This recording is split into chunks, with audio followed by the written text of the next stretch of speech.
chapter 29. O Ariel, Ariel, the city where David encamped, add you year to year, let the feast come round. Then will I distress Ariel, and there shall be mourning and moaning, and she shall be unto me as the hearth of God. And I will encamp against you round about, and will lay siege against you with a mound, and I will raise siege works against you, and brought down you shall speak out of the ground, and your speech shall be low out of the dust, and your voice shall be as of ghost out of the ground, and your speech shall chirp out of the dust. But the multitude of your foes shall be like small dust, and the multitude of the terrible one as chaff that passeth away. Yes, it shall be at an instant, suddenly. And there shall be a visitation from the Lord of hosts, with thunder, and with earthquake, and great noise, and with whirlwind and tempest, and the flame of a devouring fire. And the multitude of all the nations that war against Ariel, even all that war against her, and the bulwarks about her, and they that distress her, shall be as a dream, a vision of night. And it shall be as when a hungry man dreams, and behold, he eats, but he awakes, and his soul is empty. Or as when a thirsty man dreams, and behold, he drinks, but he awakes, and behold, he is faint, and his soul has appetite. So shall the multitude of all the nations be that fight against Mount Zion. Stupefy yourselves, and be stupid. Blind yourselves, and be blind. You that are drunken, but not with wine, that stagger, but not with strong drink. For the Lord hath poured out upon you the spirit of deep sleep, and hath closed your eyes. The prophets and your heads, the seers has he covered, and the vision of all this is become unto you as the words of a writing that is sealed, which men deliver to one that is learned, saying, Read this, I pray you. And he says, I cannot, for it is sealed. And the writing is delivered to him that is not learned, saying, Read this, I pray you. And he says, I am not learned. And the Lord said, For as much as this people draw near, with their mouth and with their lips do honor me, but have removed their heart far from me, and their fear of me is a commandment of men learned by rote. Therefore, behold, I will again do a marvelous work among this people, even a marvelous work and a wonder. And the wisdom of their wise men shall perish, and the prudence of their prudent men shall be hid. Woe unto them that seek deep to hide their counsel from the Lord, and their works are in the dark. And they say, Who seeth us, and who knoweth us? O your perversity! Shall the potter be esteemed as clay, that the thing made should say of him that made it, He made me not? Of the thing framed, say of him that framed it, He has no understanding. It is not yet a very little while, and Lebanon shall be turned into a fruitful field, and a fruitful field shall be esteemed as a forest. And in that day shall the deaf hear the words of a book, and the eyes of the blind shall see out of obscurity and out of darkness. The humble also shall increase their joy in the Lord, and the neediest among men shall exalt in the Holy One of Israel. For the terrible one is brought to naught, and the scorner ceaseth, and all they that watch for iniquity are cut off. They that make a man an offender by words, and lay a snare for him that reproveth in the gate, and turn aside the just with a thing of naught. Therefore thus saith the Lord, who redeemed Abraham, concerning the house of Jacob, Jacob shall not be ashamed, neither shall his face now wax pale. When he sees his children, the work of my hands in the midst of him, that they sanctify my name. Yes, they shall sanctify the Holy One of Jacob, and shall stand in awe of the God of Israel. They also that err in spirit shall come to understanding, and they that murmur shall learn instruction. Okay, let's go back up to verse 1. Now yesterday we were saying, woe to those drunkards of Ephraim. Those drunkards, these have made themselves drunk now, even on the Word of God and the understanding of God. Actually, it's the fatness of it. See, we learned in the beginning they make themselves fat, and then they kick. But God has sent judgment upon them. And God wants to teach knowledge and understanding. And He has done this through the writings of this book. And we will find now God in Ishai is telling us of things that are yet to come, declaring things to us, so that when they do come around, that we can have understanding. Because we're going to find out, just like it said in the last chapter, In the end, it will be a sheer terror to understand this message. And so it is. And we're going to pick this one up. And today, what we're doing this chapter is we're using Ariel. And Ariel is this lion of the mighty one. And this is judgment. This is God has sent the lion now to tear and rip and lay. Just the lion is angry. And verse 1. Oh, Ariel, the city where David encamped, add you year to year. Let the feast come round. And because what's going on is they've turned from God and they've left God. And they celebrate their celebrations, but no longer these things are of God. They're all imputed and done away with, and God has been forgotten. And Ariel is this mighty one of God, the mighty one, and the lion, his judgment, and he is sent now, this city of David. And this is a city, it's not the actual city, it is the city of symbolism, and we can look to it as Judah, for this is where David encamped, was in Judah. But add you year to year, add you understanding to understanding, add you circle to circle, add you round to round, and let the feast come round. Let your festivals keep coming round. Then will I distress Ariel, and there shall be mourning and moaning, and she shall be unto me as the hearth of God. And this hearth of God, I believe it says over there, it says Ariel, and it's going to be to God as this lion of the mighty one when he distresses Ariel. And this is a period of distress. This is a period when God is going to distress the children. But God, we're going to find out in Isaiah, told you before now, he says, I'm going to do this thing, and we're going to find out in this chapter, even this marvelous work that God's going to do. They think it's done, but they don't understand. This is a strange act that God has done upon you. 3. And I will encamp against you round about, and will lay siege against you with a mound, and I will raise siege works against you. And God, now we're going to see God is angry, and God has come against you. And when God does this, God has a way to do it in the flesh world as well as the spiritual world and understanding, because these things are judgments. And when God has a judgment against the earth, as we're going to find out, this is against the whole earth and against all the world and against all the nations, because you all have disobeyed the law of God. And brought down, you shall speak out of the ground, and your speech shall be low out of the dust, and your voice shall be as out of a ghost out of the ground, and your speech shall chirp out of the dust. And this basically means God is going to bring you to an utter end, to where there's nothing left, the smallest amount possible. See, because God's not a God that is restricted to save by many or by few. But this chirp out of the dust, like just a whisper up out of the dust itself. And this ghost, well, there's no such thing as a ghost. I know a lot of people say, well, this is proof there's a ghost. No, these are necromancers, and what these are people who would pray for money. You'd go give them some money, and they'd all get together and do some praying. So you're like those who pray.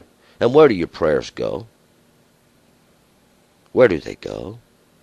Do they go out, or do they stay within? Where now are they?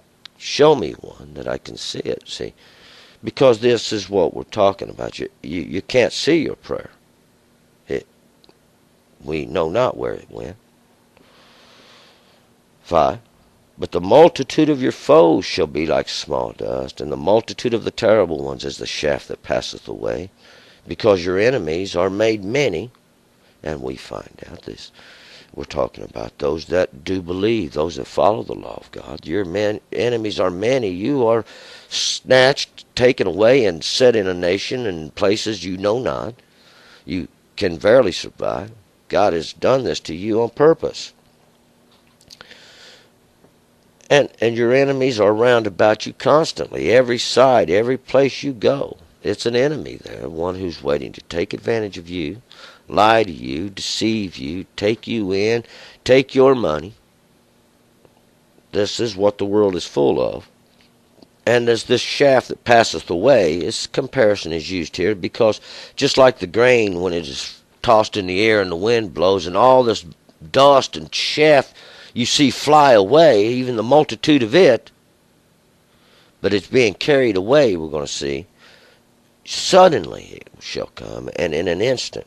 Because why? God is going to make and expose now the truth. He's going to expose this great work that he done. See? There shall be a visitation from the Lord of hosts, with thunder and with earthquake and great noise, with whirlwind and tempest, and a flame of devouring fire. And we're going to see that's exactly what happened. And the devouring fire is a constant thing now, even above us. It's idolatry. It's the idolatry and the turning away of God. And this thunder and earthquake and great noise, this great noise and this whirlwind and this tempest, this is all confusion in the earth. Suddenly they're all confused. Well, we thought this was God. We thought this. No. This is your ignorance, is what this is. That you turned from the law of God. You thought you could make you another way. See, all the earth shows. Poverty, starvation, disease, goes on and on and on and on and on, all from the greed of men, out of the disobedience of the law, the perversion of every kind, comes from the hearts of men, and the allowance of it out of the hearts of men, the laws they make for their own gain. Everything is perverted. This is what we found out in the last chapter. All tables are filthy vomit. And this is why the Lord is going to come, see. And once again, all those that were before shall be driven out. 7, and the multitude of all the nations that war against Ariel, even all that war against her, and the bulwarks about her, and they that distress her, shall be as a dream and a vision of the night. This is what happens, see. This is what happens to who? All the nations that war against Ariel, that war against this lion, this judgment of God, judgment of the mighty one. Even all that war against her, that war against Ariel. Who is Ariel? This city, even this great city that God has prepared, that God has made strong, that God has brought down. And he has brought all the nations now against it, so that it can have understanding. Why? Well, God is going to show himself mighty once again, and he's going to punish the nations so that everyone can have understanding. And it shall be as when a hungry man dreams, and behold, he eats, but he awakes, and his soul is empty. Or as when he thirsts, man dreams, a thirsty man dreams, and behold, he drinks, but awakes, and behold, he is faint, and the soul hath appetite. So shall the multitude of all the nations be that fight against Mount Zion. Now, Mount Zion, we remember this high place that God has parched even. This place even before where God parched it. So all the earth could understand, but they didn't listen. And now God's going to parch them so that the Zion can have understanding. This is the lesson that's been taught all the way through. The lesson is for both. And it's like a hungry man when he dreams. This is what it's been like. You think you've had something to eat. You know not that God has caused a great sleep and to come upon all of you. No one considers these things. They say, oh, these wise men are great. They have all the understanding of the world. Don't you know that God has taken that away? We're going to find that out. It's like a thirsty man. He was thirsty, but he was dreaming. Why? Because he is thirsty, but he's asleep. But he dreams that he drinks, but now he awakes, and suddenly he finds he's thirsty and starving. So shall the multitude of all the nations be. So shall a couple be here and there? No. So shall the multitude of all the nations, even like the dust, like the shaft that's blown away, for the multitude of them. See, 9, stupefy yourselves, and be stupid. Blind yourselves, and be blind, you that are drunken. Be not with wine, but not with wine, that stagger, but not with strong drink. You ain't really drinking wine. You ain't really drinking no strong drink, the dregs. Where's your cup? Let's show it to me. Well, this is a different understanding is what we're talking about. You stagger on the word of God. You're made drunk on these words of men. Stupefy yourselves. If you don't believe it, go ahead. Hey, ain't nobody going to stop you. It's your own self. Blind yourselves. Be blind. Don't look over here. Don't listen to what I got to say. Nobody cares. It's you that's going to suffer. For the Lord hath poured out upon you the spirit of deep sleep, and hath closed your eyes. The prophets and your heads, the seers hath covered. These have led you astray. Don't look over here. We're just trying to tell you the truth. See, God has done this to all the earth. God has done this marvelous and great work. God has done this.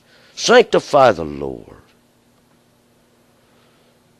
Doesn't he say what's he done to your prophets? He's closed their eyes. He's closed your eyes. He's covered their heads.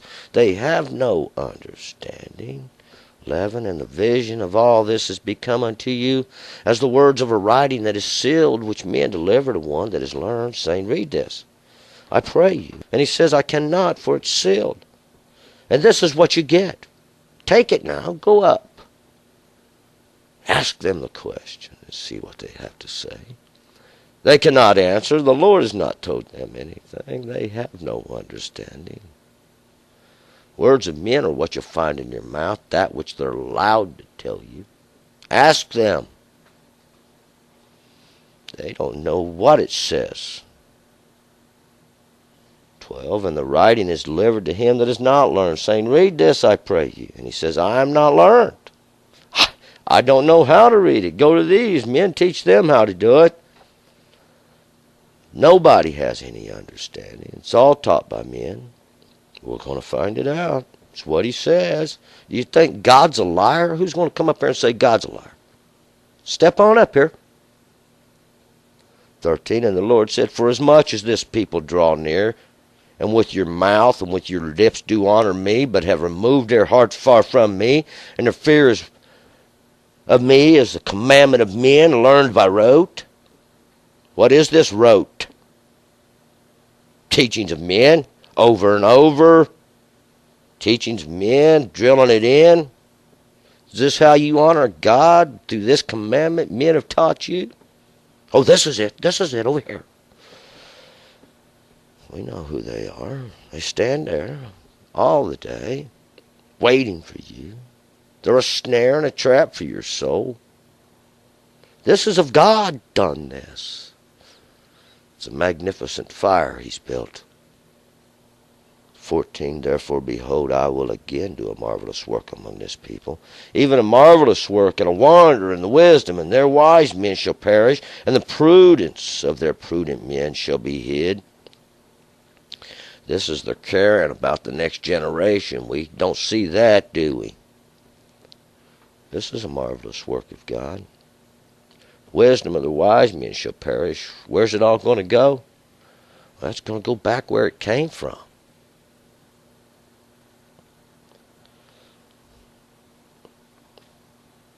God's doing this. God done this. Who can stop him?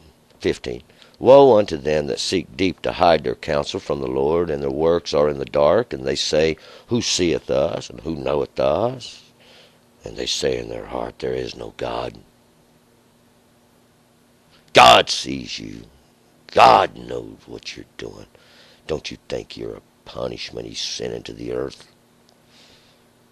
He's got something planned for y'all. 16, oh, your perversity. Shall the potter be esteemed as clay, that the thing made should say unto him that made it, he made me not? Or the thing framed say unto him that framed it, he had no understanding? What about that? Don't you know God done all this? God made it. God said, look, hey, I'm going to set up an ensign for the end. Then I'm going to blow a horn. And you don't understand? God done this. God said, I'm going to tell you now before it happens. That way when I make it happen, you can't say your idol did it. We're going to find it out.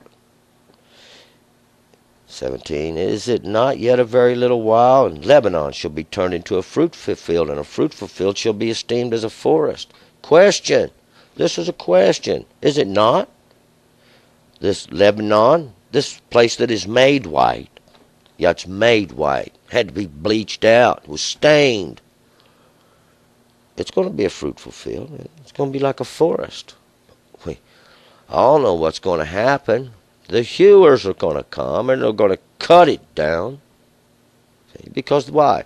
This is the fatness. This is how they've made themselves fat. It's the example God uses every time. They make themselves fat and then they kick. It's already written. 18. And in that day shall the deaf hear the words of a book, and the eyes of the blind shall see out of obscurity and out of darkness. See, this is going to be what brings it all to an end. And we're going to see this actually happens now in the time of Josiah, the time of Yoshua, and when after Zedekiah had passed on and all of this was written. Was prophecy even of them, but how much more today when this words of the book, even this book of the book of Deuteronomy, even the book of the law is found. Oh, well, I know. All the kings should have a copy of it there right beside you, don't you? Yeah, remember, that's the law for you kings. Got a copy of it there, don't you? Oh, you don't? No, I didn't think you did. The humble also shall increase their joy in the Lord, and the neediest among men shall exalt in the Holy One of Israel. Because why? God's going to show himself magnificent in the world. And then no one can say there is no God. 20, for the terrible one is brought to naught, and the scorner ceaseth, and all that watch for iniquity are cut off. This terrible one, this one they've been using, as deception. He's brought to naught, brought down, lifted up for the purpose of bringing down. We're going to let him down slow and deliver him back to the king. The scorner ceaseth, and all they that watch for iniquity are cut off. We know who these are. Who's those out watching for sin, looking for, trying to make $1 off of it? Standing up there running your mouths, trying to make a fool of yourselves, what you're doing. 21. That maketh a man an offender by words, that lay a snare for him, that reproveth in the gate, that turn aside the just with a thing of naught. I was just talking about you earlier. I said, I know who you are. Here you are. You're those that make a man offender for words. Oh, you can't say that. Those are curse words. You need to repent. For what? A modifier? That lay a snare for him, that reproveth in the gate, even this gate of judgment where he goes, seeking forgiveness, seeking this, and you turn him aside with your snare.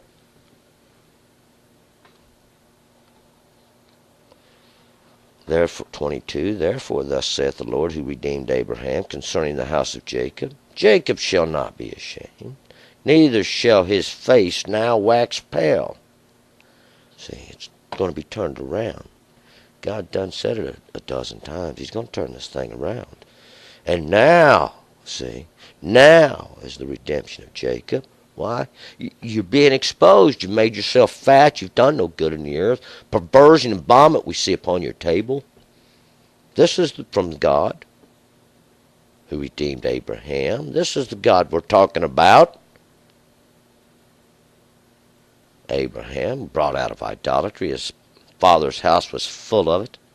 That's all he knew. That's all he understood. But he knew one thing.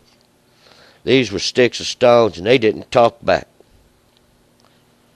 23. When he sees his children the work of my hands in the midst of him, that they sanctify my name, yes, shall sanctify the Holy One of Jacob, and shall stand in awe of God of Israel, and you shall, with your jaw dropped down, you'll be standing there in awe of my God. Because we're going to find, see, God's going to cause the law to pass through, and he done has, and the judgment of it is in the earth now. This is the evidence that I'm talking about, and the signs I speak of. 24. They also that err in spirit shall come to understanding. They that murmur shall learn instruction. These that err in spirit, these that go astray after idolatry, God's going to bring you to understanding. You're going to understand that this is of God. He done this. God, not a man. Not men. God using them. They that murmur shall learn instruction. These that always run in their mouth, these that fight against, these that mock. They try to be like God. They try to say we have the words of God. They try to say we know the law of God. We know what's right. We know what's wrong. And pollute for their own gain. God's got a little something to teach you as well. All right, let's move on. Chapter 30.